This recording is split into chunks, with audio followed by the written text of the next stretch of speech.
I want to talk about where disagree learning actually started and why I was wrong when I first started thinking about it. I'm a principal. I've spent most of my adult life in schools.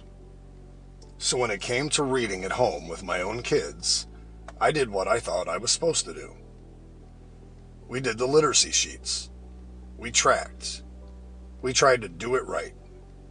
And honestly, part of the reason I didn't feel that bad about it was because I knew the truth from the school side. Teachers don't actually expect most of these sheets back. They might get 2 out of 20.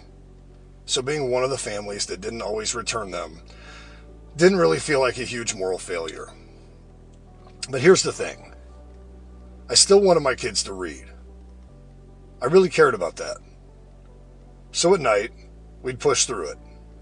And when there was resistance, when there were fights, avoidance, tears, I interpreted that as a motivation problem. Like they just didn't want to read. And I was wrong. What my wife and I eventually realized is that we were creating the resistance. We were turning reading into a task instead of an experience. At one point, we stopped worrying about the sheets and just went to the library. Our kids picked real books. They read. And instead of turning it into an assessment, we just asked simple questions. Where are you in the book? What just happened? What do you think so far? That was it. And things changed. Recently, after making some changes, something small but important happened. Yesterday, I handed my son my phone and said, "Hey, want to do your reading?" He did it.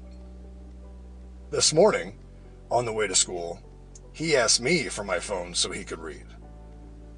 It was my idea yesterday. It was his idea today. Then my daughter asked if she could do it too. Then my youngest wanted to try. That's when it hit me. The problem was never that my kids didn't want to read.